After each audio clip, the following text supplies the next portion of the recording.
is getting out there a little late today, but happy feast day to all the Nancys out there. Today's the feast of the Annunciation, and I have to admit I didn't know it myself until this morning, but Nancy is a diminutive of the name Annunciation, Annunziata in Italian. And so for all you Nancys out there, this is your feast day. And it's a day when we remember the angel Gabriel visiting Mary and letting her know that she had been chosen. She had been chosen to be the mother of the Savior. And Mary said yes. She had a choice, and her choice was yes, to follow God and to follow the will of God in her life.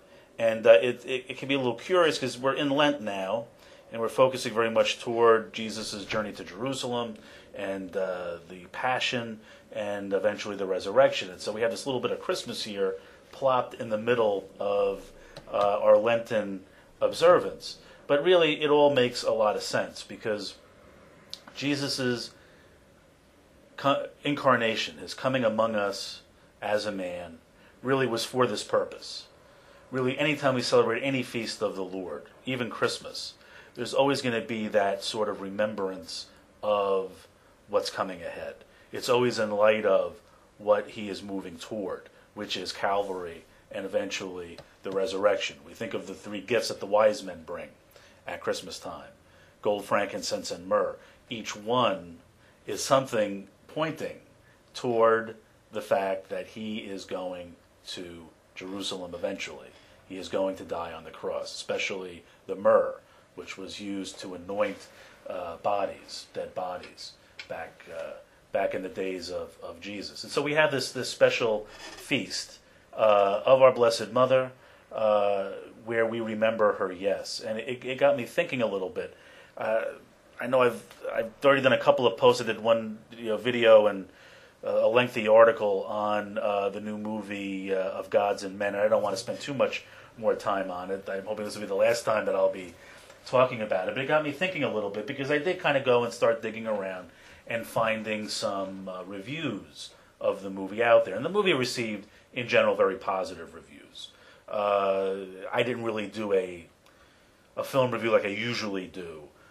It's not a perfect film if you really want to cut it down and analyze it from that standpoint. There's some technical things that I saw in there that I thought, from a filmmaking standpoint and just from a audience member standpoint, that I thought they could have done better. But it still is a very good film, and I wouldn't want to nitpick on it.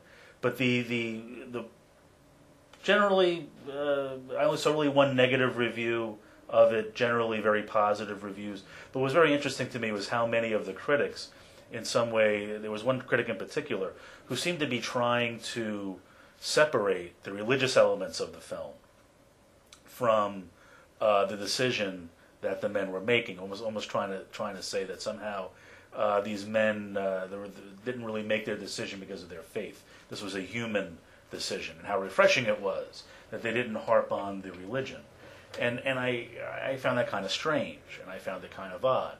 It is true that even though this movie takes place in a monastery, and as I did mention, there are many in my past video, many beautiful scenes of the liturgical life of the brothers and their life in prayer together.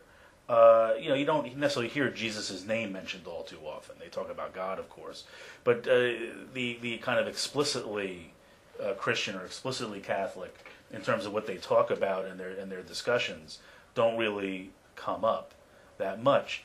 That may be true, but I still think it to be a mistake to suggest that somehow this film is trying to say that these men made this decision to stay in the monastery out of purely human motives. Because first of all, I don't think there's no human advantage to what they did. There's no human advantage to what they did. I don't know that they helped the people in that village by staying necessarily. I don't know if the people in that village were protected by their presence, and certainly they did nothing for themselves. All they did was get themselves kidnapped and eventually killed. They made the decision they made because, yes, of their faith in Jesus Christ. And when faith becomes a part of us, when it becomes a part of who we are, it's not something that's added on to who we are. It's not something that augments our human nature. It's something that perfects our human nature. And so that when we make a decision, when we make the choices of our life, they come naturally. We don't have to say, well, gee, what would Jesus do? You know, maybe we do, maybe some of us do, but really, if the faith is really there in our hearts, it's something that's presupposed. It's already become a part of our reasoning. It's already become a default position in terms of how we view the world and view life. We don't need to wear the little bracelet asking us that question. Okay, we know it. We know it. Nothing against people wearing the bracelet.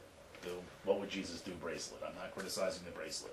I want to be very clear on that. But it's just to say that the monks had gotten to that point where, in a way, they didn't need it. They didn't need that prop. Many of us do.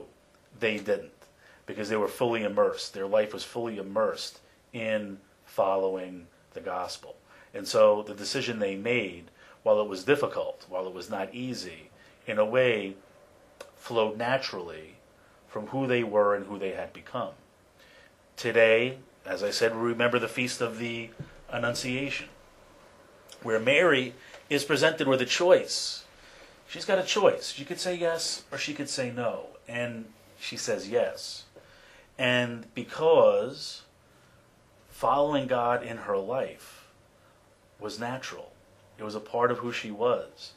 Yes, she had supernatural gifts. She had gifts beyond what you and I have. We believe that she was free from original sin, and therefore all the concupiscences and all the different things which get in the way of us really following Christ as we should. She was truly free. It wasn't that her freedom was hindered. Her freedom was perfected.